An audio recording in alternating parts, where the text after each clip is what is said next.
बड़ा वेख लो चिट्टा खोता चिट्टे रंग दे बड़ा तेज़ जा रहा है, बड़ा शौक नाल भाई होर रखे हो जाए ते बड़ी स्पीड जा रहा है। ये घोड़ा रेड़ा भाई इट्टां लैके जा रहा है किसी दियां जेड़ा ना घर सट्टन जी। अस्सलाम वालेकुम, तुहाडा अपना वीर मोहम्मद यार फतेहाना।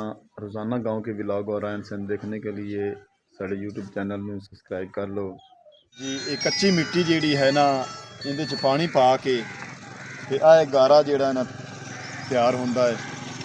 ये गारे दे विच रेत काई नहीं, इस गारे च रेत काई नहीं। इस गारे नूं फिर भाई होरी जेड़ा ना रेहड़ी दे हिसाब नाल इत्थे अगे रखदे ने ते सुच्चे च पांदे ने। सुच्चे च पा के ते ओह तुहानूं विखाने भी इट किस तरह तैयार होंदी। ये भाई की नाम अपना? मेरा नाम मोहम्मद आरिफ। मोहम्मद आरिफ ये गारा तैयार कर लिया है ते असी अगे तुहानूं विखाने भी रेड़े रेड़े का की नाम? रेड़ा ही होंदा, छोटा होवे या बड़ा होवे। इहदे तुसी मदद नाल गारा गा हाँ जी उत्थे अगे पहुंचाईदा है। अच्छा किस तरह इस तरह। अच्छा क्या बात। देखो ना गारा बड़ा उन्हां प्रेम दा बनाया होया है भी जेड़ा ना गारे दी एक जेड़ा ना कतरी भी कई नाल ही नहीं पिछे मिटदी ते ज़ाया नहीं होंदी पई। ते ये हुण 20 किलो तो हो गया सी। हाँ जी 20 किलो तू 25 किलो 25-30 किलो। हाँ रेड़ा भर के मतलब हिसाब ना। हाँ जितना रेड़ा आबास हुण हाँ ठीक जी। है। फिर अगे बावां ते चुक के ले जाना हुंदा जी। अच्छा वो किवें? हाँ तुहाडे सामने जी। अच्छा सानू ये फिजान थोड़ा जे साइड ते देखो जी भाई देखो ना बावां ते सच्चा है, बावां ते वजन चुक के ते रेड़े नाल जेड़ा ना रोड के ते लई जांदा है। अगे आ जा इत्थे हुण पहुंचा है ते गारा इत्थे ही उन्हां देख लो पलट दिता है। अच्छा जिन्ना कि इत्थे जरूरत होवे हैं हाँ जी, भी इन्ने जिन्ना इन्नियां जरूरत किट्टां है। इत्थे निकल जासन ਉਹਨਾਂ उस हिसाब नाल भाई होरी जेड़ा ना 2 जगह ते सड़ दिता है। पिछे भी इसे रेड़े ते लिया के रखे हुए ने ते असीं तुहानूं विखाने भी इट किस तरह तैयार करदे ने। ਇਹਦਾ ਨਾਂ ਕੀ? ਇਹਦਾ ਨਾਂ ਜੀ ਸੱਚਾ। ਅੱਛਾ ਇਹਦੇ ਨਾਲ ਇੱਟ ਬਣਾਵੀ ਦੀ। ਇਹ ਉਤਲਾ ਸਟੀਲ ਦਾ ਲੋਹੇ ਦਾ ਇਹ ਫਰੇਮ ਲੋਹੇ ਦਾ ਹੈ ਮਾਸ਼ਾਅੱਲਾ ਬੜਾ ਵਜ਼ਨੀ ਹੈ। ਸਿਲਵਰ ਹੁੰਦਾ ਜੀ। ਅੱਛਾ ਇਹਦਾ ਪੱਤਰੀ ਥੱਲੇ ਲੱਕੜ ਹੁੰਦੀ ਸਾਰੀ। ਅੱਛਾ ਆ ਥੱਲੇ ਲੱਕੜ ਵਾਲਾ ਹਾਂਜੀ ਆ ਥੱਲੇ ਵਾਲਾ ਹਿੱਸਾ ਜਿਹੜਾ ਇਹਨਾਂ ਦਾ ਲੱਕੜ ਵਾਲਾ ਹੁੰਦਾ ਹੈ ਤੇ ਆ ਪੱਤਰੀ ਜਿਹੜੀ ਹੈ ਨਾ ਇਹ ਡਿਜ਼ਾਈਨ ਵਾਸਤੇ ਤੇ ਆ ਇਹਨਾਂ ਦੀ ਉਹ ਮੋਹਰ ਹੈ। ਹਾਂਜੀ ਨੰਬਰ ਹੁੰਦਾ ਨੰਬਰ 1 ਦੀ ਹਰ ਬੱਠੇ ਦਾ। ਅੱਛਾ ਇਸ ਨੰਬਰ ਹੈ। ਵਾਹ ਜੀ ਦੇਖੋ ਜੀ ਇਸ ਤਰ੍ਹਾਂ ਇੱਟ ਬਣਦੀ। ਹਾਂ ਅੱਛਾ ਆ ਰੇਤ ਹੁਣ ਤੁਸੀਂ ਮਿਲਾ ਰਹੇ ਨੇ? ਇੱਥੇ ਇਹਨੂੰ ਰੇਤ ਲੱਗਣੀ ਜੀ। ਆ ਦੇਖੋ ਹਾਂ ਇਹਦੀ ਆ ਸਫਾਈ ਵਾਸਤੇ। ਠੀਕ ਹੈ। ਹਾਂਜੀ ਇੱਟ ਹੋ ਗਈ ਇਹਨੂੰ ਫਿਰ ਦੇਖ ਲਓ ਉਹਨਾਂ ਪੂਰਾ ਜਿਹੜਾ ਗਾਰਾ ਹੈ ਨਾ ਪੂਰਾ ਕਰਕੇ ਉਤੋਂ ਜਿਹੜਾ ਵਾਫਰਾ ਉਹ ਲਾ ਦਿੱਤਾ ਇਹਨੇ ਤਿਆਰ ਹੋ ਗਈ ਤੇ ਅੱਛਾ ਬਾਕੀ ਗਣਨਾ ਛੜਨਾ ਕੋਈ ਨਹੀਂ ਹੁੰਦੀ? ਨਹੀਂ ਜੀ ਇਹਦਾ ਇਹ ਹੀ ਹੈਗੀ। ਅੱਛਾ ਇਸ ਤਰ੍ਹਾਂ ਨੂੰ ਬਣਾਓ। ਹਾਂ ਆ ਦੇਖੋ ਜੀ ਤੁਹਾਡੇ ਗਾਰੇ ਨੂੰ ਵਿੱਚ ਪਾਓ ਸੁੱਚੇ ਦੇ ਉਤੋਂ ਜਿਹੜਾ ਵਾਫਰ ਲਾਓ ਤੇ ਫਿਰ ਇਹ ਕਿਵੇਂ ਕੱਢਦੇ ਨੇ ਵਿੱਚੋਂ? ਆ ਦੇਖੋ ਆ ਗਈ ਲੈ ਭਾਈ ਆ ਸਾਹਮਣੇ ਉਹਦਾ ਪਾਸਾ ਪਰਤਾਇਆ ਇੱਟ ਤਿਆਰ ਹੋ ਜਾਂਦੀ ਹੈ। ਇਹ ਤਾਂ ਇੱਕ ਸਕਿੰਟ ਲੱਗਦਾ। ਇਸ ਤਰ੍ਹਾਂ ਜੀ ਜੋੜ ਕੇ ਆ ਸਾਰੀਆਂ ਇੱਟਾਂ ਬਾਈ ਆਰਫ ਜੋੜ ਕੇ ਦੇ ਨੇ ਸੁਬਾ ਸੁਬਾ ਕੱਢੀਆਂ ਨੇ ਤੇ ਇਹ ਕਿੰਨੀ ਇੱਟ ਕੱਢ ਜਾਂਦਾ ਇੱਕ ਦਿਨ ਨੇ? ਇੱਟ ਕੱਢ ਲਈ ਦੀ 1000 1200 1500। ਮੌਸਮ ਠੰਡਾ ਹੋਵੇ ਹਾਂ ਫਿਰ ਜ਼ਿਆਦਾ ਗਰਮੀ ਬਣੀ ਤੇ 1000 ਕੱਢ ਲਈ। ਠੀਕ ਹੈ। ਤੇ ਇਹਦੀ ਕਿੰਨੀ ਕੁ ਮਿਹਨਤ ਹੈ? ਇਹਦੀ ਜੀ ਇੱਟ ਦੀ 1000 ਰੁਪਏ ਸਾਨੂੰ 1200 ਰੁਪਏ ਮਜ਼ਦੂਰੀ ਮਿਲਦੀ। 1000 ਦੀ? ਹਾਂਜੀ ਖੜੀ ਕਰਕੇ ਦੇ ਦੇਣੀ। ਠੀਕ 500-600 ਰੁਪਏ ਮਜ਼ਦੂਰੀ ਇੱਕ ਜਣੇ ਨੂੰ ਬਣ ਜਾਂਦੀ। ਤੇ ਤੁਸੀਂ ਕਿੰਨੇ ਘੰਟੇ ਦੇ ਵਿੱਚ ਮਤਲਬ 1000 ਕਰ? ਇਹ ਸਾਨੂੰ ਲੱਗ ਜਾਣਾ 1.5-2 ਘੰਟੇ। ਅੱਛਾ 1.5-2 ਘੰਟੇ ਦੇ ਵਿੱਚ। ਇਸ ਤੋਂ ਅੱਗੇ ਚੱਲਦੇ ਆ ਵੀ ਤੁਹਾਨੂੰ ਵਿਖਾਉਂਦੇ ਆ ਵੀ ਇੱਟ ਜਿਹੜਾ ਹੈ ਨਾ ਇੱਥੋਂ ਇਹ ਕੱਚੀ ਇੱਟ ਹੈ, ਇਹ ਪੱਕੀ ਇੱਟ ਪੱਠੇ ਦੇ ਵਿੱਚ ਕਿਸ ਤਰ੍ਹਾਂ ਹਾਂਜੀ ਜੁੜਾਈ ਹੁੰਦੀ, ਕਿਸ ਤਰ੍ਹਾਂ ਦੀ ਜਲਾਈ ਹੁੰਦੀ ਹੈ। ਹਾਂ ਉਹ ਚੱਲਦੇ ਸੀ ਕੋਟੀਆਂ ਤੇ ਕਿਵੇਂ ਢੋਂਦੇ ਹੈਗੇ। ਹਾਂ ਰੇੜਿਆਂ ਤੇ ਬਾਹਰ ਪੱਕੀ ਕਿਵੇਂ ਕੱਢਦੇ ਹੈਗੇ ਉਹ ਤੁਸੀਂ ਉਹਦੇ ਵਿੱਚ ਚਲੇ ਜਾਓ। ਹਾਂਜੀ ਜਾ ਰਿਹਾ।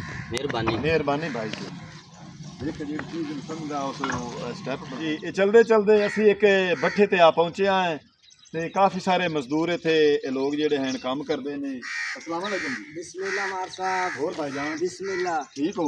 शुक्र है मार पहले तो साहब। मैनू ये तो दस भी ये खच्चे ने कि घोड़ा है जो है? ये मार साहब घोड़ा है, ये शाही सवारी है मार साहब। माशाल्लाह। ए लत्ता तो नहीं मारदा? ना ना ना, प्यार मोहब्बत करदा। क्या बात है। और नेड़े हो। घोड़ा वाकई देखो ना सांभ के रखा की ना अपना भाई कासम अली कियानी साहब। कासम अली कियानी घोड़े ਨੂੰ ਬੜਾ ਸਾਂਭ ਕੇ ਰੱਖਿਆ ਹੋਇਆ ਹੈ ਤੇ ਜਿਹੜੀ ਇਹ ਨਾ ਪੇਟ ਪੂਜਾ ਇਹ ਜ਼ਰੂਰੀ ਹੈ। हाँ जी मार ਮਜ਼ਦੂਰ ਬੰਦਾ ਹੈ ਤੇ ਘੋੜੇ ਨੂੰ ਵੇਖੇ ਤੇ ਫਿਰ ਭੁੱਖ ਨਾ ਮਰਦਾ ਹੈ ਤੇ ਘੋੜਾ ਰੱਖੇ ਹੋਇਆ ਸ਼ੌਕ ਨਾਲ ਇਸੂ ਲੇਕਿਨ ਰੇੜੇ ਤੇ ਵਾਂਦਾ ਹੈ ਤੇ ਮਿਹਨਤ ਮਜ਼ਦੂਰੀ ਕਰਦਾ ਹੈ। ਇਹ ਘੋੜਾ ਤੇਰਾ ਹੈ ਕਿੰਨੀਆਂ ਕਿੱਟਾਂ ਲੈ ਜਾਸੀ? ये मार साहब 500 ले जासी, टहल होवे ते 800 900 1000 भी मार साहब ले जांदा। ਅੱਛਾ हाँ जी ਤੇ ਏਟ ਗੁਟਕਾ ਜਿਹੜੀ ਉਹ 500 हाँ ਜੀ 500 ਦਾ ਤੇ ਵਜ਼ਨ ਕਿਤੇ ਇੰਜ ਬਣਿਆ ਕਿਤੇ 35 40 ਮਣ ਬਣਦਾ 35 ਮਾਰ 40 ਮਣ हाँ जी मार साहब। ਤਕਰੀਬਨ 40 ਮਣ ਇਹ ਰੇੜੇ ਤੇ ਵਜ਼ਨ ਜਿਹੜਾ ਨਾ ਘੋੜਾ ਆਸਾਨੀ ਨਾਲ ਛਿੱਕ ਲੈਂਦਾ ਹੈ। ਤੇ ਕਿੰਨਾ ਕੁ ਸਫ਼ਰ ਕਰਦੇ ਨੇ? ਇਹ ਮਾਰ ਸਾਹਿਬ ਕੋਟ 86 ਤਾਈਂ ਅਸੀਂ ਜਾ ਸਕਦੇ ਹਾਂ। ਮਾਸ਼ਾਅੱਲਾ ਸਾਈਵਾਲ ਤੱਕ ਜਿਹੜਾ ਹੈ ਨਾ ਰੇਂਜ ਹੈ ਸਾਡੀ। ਰੇਂਜ ਹੈ ਇਸ ਘੋੜੇ ਦੀ ਜਿਹੜਾ ਨਾ 22 ਤੋਂ 25 ਕਿਲੋਮੀਟਰ ਇਹ ਸਫ਼ਰ ਕਰ ਲੈਂਦਾ ਹੈ। ਇਹ ਜਿਹੜਾ ਨਾ 500 ਲਾਦ ਲਵੀਏ ਤੇ 25 ਕਿਲੋਮੀਟਰ ਤਾਈਂ ਸਫ਼ਰ ਤਾਈਂ ਪਹੁੰਚਾ ਦਿੰਦੇ ਨੇ ਜੀ। ਤੇ ਇਹ ਘੋੜਾ ਕਿੰਨੀ ਕੁ ਉਮਰ ਰਹਿੰਦੀ? ਇਹ ਘੋੜਾ ਦੀ ਜਵਾਨੀ ਹੈ ਚੜ ਰਿਹਾ ਜੀ। ਆਈਓ ਕੋ ਖਾਕ ਕਿੰਨਾ ਕਹੇ ਇਹ ਮਾਰ ਸਾਹਿਬ ਆ ਵੇਖ ਸਕਦੇ ਨੇ ਘੋੜਾ 5 ਲੱਗ ਗਿਆ, ਜਵਾਨੀ ਚੜ ਗਿਆ, ਨੌਜਵਾਨ ਹੈ। ਵਾਹ ਜੀ ਵਾਹ ਲਵਾ ਘੋੜਾ ਲਵਾ ਲਵਾ ਵਛੇਰਾ। ਹਾਂਜੀ ਤੇ ਬੜੇ ਸ਼ੌਕ ਨਾਲ ਬਾਈ ਕਾਸਮ ਨੇ ਰੱਖੇ ਹੋਇਆ ਹੈ ਹਾਂਜੀ ਮਾਰ ਸਾਹਿਬ। ਤੇ ਅੱਲਾਹ ਦੀ ਜ਼ਾਤ ਪਾਕ ਇਹਨੂੰ ਨਸੀਬ ਕਰੇ ਆਮੀਨ ਤੇ ਅੱਲਾਹ ਦੀ ਜ਼ਾਤ ਪਾਕ ਇਹਨਾਂ ਦੀ ਰੋਜ਼ੀ ਕਾਰੋਬਾਰ ਚ ਬਰਕਤ ਤਾ ਫਰਮਾਵੇ। ਆਮੀਨ ਮਿਹਰਬਾਨੀ ਬਾਈ ਕਾਸਮ। ਮਾਰ ਸਾਹਿਬ ਤੇ ਅਸੀਂ ਉੱਤੇ ਚੱਲਨੇ ਆ ਥੋੜਾ ਤੁਹਾਨੂੰ ਅੱਗੇ ਬੱਠੇ ਦਾ ਵਿਜ਼ਿਟ ਕਰਾਉਣੇ ਆ। ਠੀਕ ਹੈ ਮਾਰ ਬਈ ਸਾਹਿਬ। ਸਾਡੇ ਰਾਵੀ ਦੀ ਜਿਹੜੀ ਹੈ ਨਾ ਪੱਕੀ ਇੱਟ ਬੜੀ ਮਸ਼ਹੂਰ ਹੈ। ਹਾਂਜੀ ਮਾਰ ਸਾਹਿਬ। ਇਹ ਜਿਹੜਾ ਨਾ ਚੜਨ ਦਾ ਰਸਤਾ ਉਹਨਾਂ ਰੱਖਿਆ ਹੋਇਆ ਹੈ।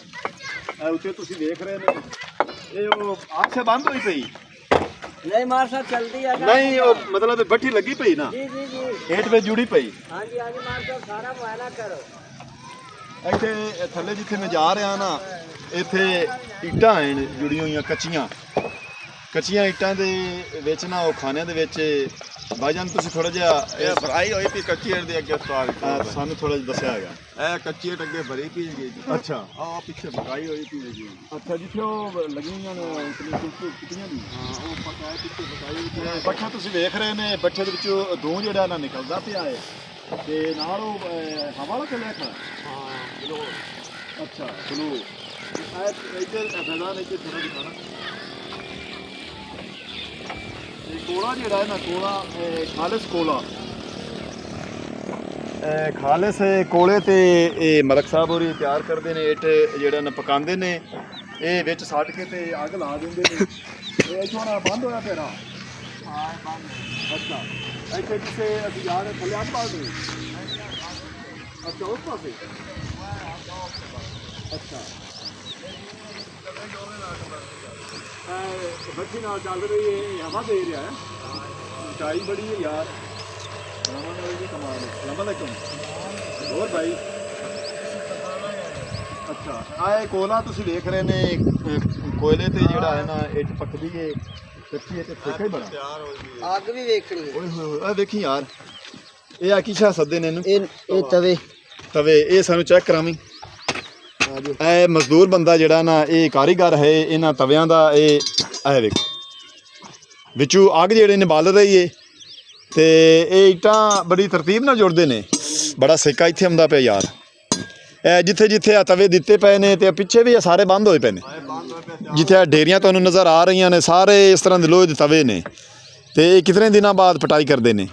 ਇਹ ਪਟਾਈ ਨਹੀਂ ਹੁੰਦੀ। ਇਹ ਆ ਯਾਰ ਲੈਂਡ ਪੱਕਦੀ ਆ ਤਾਂ ਅੱਗੇ ਨੂੰ ਚਾਕ ਸੋਚੀ। ਅੱਛਾ ਅੱਗੇ ਅੱਗੇ ਅੱਗ ਲੱਗਦੀ ਉਸੀ। ਅੱਗੇ ਅੱਗੇ ਤੁਰੇ ਜਾਏ। ਅੱਛਾ ਪਿੱਛੇ ਮਤਲਬ ਇਹ ਇੱਟਾਂ ਕੱਢਦੇ ਉਸੋ। ਅੱਛਾ ਆ ਇਹਦੇ ਨਾਲ ਤੁਸੀਂ ਉਹ ਮਤਲਬ ਚੁੱਕਦੇ ਨੇ ਤਵੇ ਪਟਦੇ। ਹਾਂ ਆਏ ਦੇਖੋ ਤੁਸੀਂ ਇਸ ਪਾਸੇ ਇਹ ਜਿਹੜੀ ਤਾਰ ਵੀ ਇਸਤੇਮਾਲ ਕੀਤੀ। ਇਹ ਹੁਣ ਪਟਾਈ ਹੋ ਰਹੀ ਨਹੀਂ ਐਵੇਂ ਨਾ ਇਹ ਕਢਾਈ ਹੋ ਰਹੀ। ਉਹ ਪਟਾਈ ਹੋ ਰਹੀ। ਆਏ ਇੱਟਾਂ ਜਿਹੜੀਆਂ ਨੇ ਪੱਕ ਕੇ ਤਿਆਰ ਹੋ ਗਈਆਂ ਤੇ ਇਸੇ ਤਰ੍ਹਾਂ ਇਸ ਪਾਸੇ ਵੀ ਜੁੜੀ ਹੋਈਆਂ ਜਿਹਦੇ ਅੱਗ ਤੁਹਾਨੂੰ ਦਿਖਾਈਏ ਉਸ ਪਾਸੇ ਵੀ ਉਹ ਪਿੱਛੇ ਇਸੇ ਤਰ੍ਹਾਂ ਜੁੜੀ ਹੋਈਆਂ ਤੇ ਵਿੱਚ ਜਿਹੜਾ ਹੈ ਨਾ ਜੋੜ ਕੇ ਤੇ ਵਿੱਚ ਅੱਗ ਲੱਗ ਗਈ। ਉਹ ਤੁਸੀਂ ਵੇਖ ਰਹੇ ਨੇ ਕੱਚੀਆਂ ਇੱਟਾਂ ਥੋੜਾ ਜ਼ੂਮ ਕਰਕੇ ਇਸ ਤਰ੍ਹਾਂ ਇਹ ਟਾਇਲ ਜੁੜੀ ਪਈ ਸਾਰੀ ਟਾਇਲ ਹੈ। ਅੱਛਾ पीछे गुत्ता आगे टायर ਮਤਲਬ ਇਹ ਉਹ ਮੁxtਲਿਫ ਸਟੈਪ ਲਾਉਂਦੇ ਨੇ नहीं पीछे जेंग जोंग आगी तक मोड़ गुटका शादी चलाने ਅੱਛਾ ਇਹ ਮਤਲਬ ਇਹ ਇੱਕੋ ਹੀ ਰਸਤਾ ਹੈ ਬਾਹਰ ਜਾਣ ਦਾ नहीं यार सारे ही है ਅੱਛਾ ਮੁxtਲਿਫ ਜਗ੍ਹਾ ਤੇ ਜਿਹੜਾ ਨਾ ਰਸਤੇ ਹਨ ਤੇ ਪਿੱਛੇ ਕੋਈ ਬਾਈ ਜਿਹੜਾ ਨਾ ਕੇਰੀ ਉਠਾ ਰਿਹਾ ਜਿਹੜਾ ਥੱਲੇ ਉਹ ਗਲਿਆ ਜਲਿਆ ਹੋਇਆ ਸੜਿਆ ਹੋਇਆ ਜਿਹੜਾ ਹੁੰਦਾ ਨਾ ਇਹਦਾ कूड़ा ही ਕੋਲਾ ਬਣਿਆ ਹੋ ਜਾਂਦਾ ਉਹ ਸਾਰਾ ਇਹ ਸਾਰੀ ਸਫਾਈ ਕਰਸੋ ਇਹ ਹਰ ਪਟਾਈ ਤੇ ਸਫਾਈ ਕਰਨੀ ਪੈਂਦੀ ਸਫਾਈ ਕਰਕੇ ਫਿਰ ਇੱਟ ਕੱਚੀ ਲਾਣੀ ਪੈਂਦੀ ਹੈ ਬੜਾ ਯਾਰ ਵਖਤ ਦਾ ਕੰਮ ਹੈ ਤੇ ਬੜਾ ਵੈਲ ਦਾ ਕੰਮ ਹੈ ਬੜਾ ਖਰਚੇ ਦਾ ਕੰਮ ਹੈ ਇਹ ਇੱਟ ਇੱਕ ਦੋ ਪਟਾਈ ਦੇ ਵਿੱਚ ਕਿੰਨੀ ਕੁ ਇੱਟ ਪਾਈ ਜਾਂਦੀ 7.5 ਲੱਖ 7.5 ਲੱਖ ਸਾਰੇ ਬੱਠੇ ਦੇ ਵਿੱਚ ਇਹ ਜਿੱਦਾਂ ਇੱਕ ਏਰੀਆ ਮੈਂ ਤੁਹਾਨੂੰ ਵਿਖਾਇਆ ਹੈ ਬੱਠੇ ਦੇ ਵਿੱਚ ਇੱਟ ਜਿਹੜੀ ਹੈ 7.5 ਲੱਖ ਇੱਟ ਜਿਹੜੀ ਹੈ ਨਾ ਇੱਕ ਪਟਾਈ ਦੇ ਵਿੱਚ ਇਹ ਤਿਆਰ ਹੁੰਦੀ ਹੈ ਤੇ ਸਾਡੇ ਵੈਸੇ ਵੀ ਜਿਹੜਾ ਨਾ ਰਾਵੀ ਦੀ ਮਿੱਟੀ ਜਿਹੜੀ ਹੈ ਬੜੀ ਚਿਕਨੀ ਹੈ ਬੜੀ ਸਖਤ ਮਿੱਟੀ ਹੈ ਤੇ ਇਹ ਜਿਹੜਾ ਨਾ ਇੱਟ ਜਲਦੀ ਤਿਆਰ ਹੋ ਜਾਂਦੀ ਪੱਕ ਕੇ ਵਿੱਚੋਂ ਕਈ ਪਿੱਲੀਆਂ ਵੀ ਰਹਿ ਜਾਂਦੀਆਂ ਜਿਹੜੀਆਂ ਤਾਂ ਹੀ ਅੱਗ ਸਹੀ ਨਾ ਪਹੁੰਚਦੀ ਹੋਵੇ ਤੇ ਇਹ ਬੱਠਾ ਤੁਸੀਂ ਵੇਖ ਰਹੇ ਨੇ ਧੂੰ ਨਿਕਲਦਾ ਪਿਆ ਹੈ ਤੇ ਜਿਹੜਾ ਨਾ ਬੱਠੇ ਦਾ ਕੰਮ ਜਾਰੀ ਹੈ ਇੱਟਾਂ ਦੀ ਇਹ ਭਾਈ ਜੁੱਤੀ ਕਿਹੜੀ ਪਾਈ ਜਾਂਦੀ ये खड़ावे हैं ਹੈ ये आगे दे ਇਹ ਬਣਵਾਵੀ ਦੀ ਸਪੈਸ਼ਲ ਅਗਵਾ ਲੈ ਬਈ ਆਹ ਨਵਾਂ ਕੰਮ ਹੈ ਬਈ ਇਹ ਜੁੱਤੀ ਸਪੈਸ਼ਲ ਬਣਵਾਈ ਦੀ ਇਹ ਅੱਗ ਵਾਸਤੇ ਇਹ ਲੱਕੜ ਦੀ ਜੁੱਤੀ ਹੈ ਬਈ ਉੱਥੇ ਉਹ ਪਲਾਸਟਿਕ ਦੀ ਜਾਂ ਕਿਹੜਾ ਹੈ ਨਾ ਉਹ ਲੈ ਲੈਣ ਦੀ ਉਹ ਸੇਕੇ ਨਾਲ ਗਲ ਸਾੜ ਨਾ ਜਾਵੇ ਤੇ ਇਹਦੀ ਚੌੜਾਈ ਹੈ ਕਿੰਨੀ ਗੁਲਾਈ ਥੱਲੇ ਬੱਠੇ ਦੀ 60 ਫੁੱਟ ਹੈ 60 ਫੁੱਟ ਇਹ ਮਤਲਬ ਗੁਲਾਈ ਹਾਂ ਇਹ ਉੱਪਰ ਹਾਂ ਉਚਾਈ ਚਿਮਨੀ ਦੀ ਉਚਾਈ 60 ਫੁੱਟ ਹੈ ਹਾਂ ਤੇ ਆ ਵੀ ਕੋਈ 15-20 ਫੁੱਟ ਤਾਂ ਇਹਦੀ ਉਸੇ ਥੱਲਾ ਹਾਂ ਬਿਲਕੁਲ 20 ਫੁੱਟ ਹੋ ਜਾਣਾ ਇਹਦੀ ਜਿਹੜੀ ਹੈ ਨਾ ਜਿੱਥੇ ਸ਼ੁਰੂ ਹੁੰਦਾ ਹੈ ਨਾ ਉੱਥੋਂ ਤਕਰੀਬਨ 20 ਫੁੱਟ ਹੈ ਤੇ ਉਚਾਈ ਜਿੱਥੋਂ ਦੂਰ ਨਿਕਲਦਾ ਪਿਆ ਹੈ ਉੱਥੋਂ ਇਹ 60 ਫੁੱਟ ਤੱਕ ਇਹਦੀ ਉਚਾਈ ਹੈ ਤੇ ਇਹਨੇ ਹਵਾ ਸ਼ਵਾ ਦਾ ਕੋਈ ਨਹੀਂ ਇਹਨੂੰ ਡਰ ਹੁੰਦਾ ਖਤਰਾ ਕੋਈ ਨਹੀਂ ਮਸਲਾ ਇਹ ਮੋਟੀ ਦੀਵਾਰ ਹੁੰਦੀ ਹੈ ਹਾਂ ਬਿਲਕੁਲ ਤੇ ਆ ਸਾਈਡਾਂ ਤੇ ਤੁਸੀਂ ਵੇਖ ਰਹੇ ਨੇ ਇੱਟਾਂ ਤੇ ਟਾਈਲਾਂ ਜਿਹੜੀਆਂ ਹਨ ਬਿਲਕੁਲ ਖੂਬਸੂਰਤ ਜੁੜੀਆਂ ਪਈਆਂ ਹਨ ਪੱਕ ਕੇ ਤਿਆਰ ਹੋ ਗਈਆਂ ਨੇ ਉਹ ਬਾਈਕ ਹੀ ਲੈਂਦਾ ਅੱਛਾ ਕਿਹੜੇ ਛੱਡ ਕੇ ਹਾਂ ਚਲੋ ਆ ਜਾ ਮਿਹਰਬਾਨੀ ਬਾਈ ਜਾਨ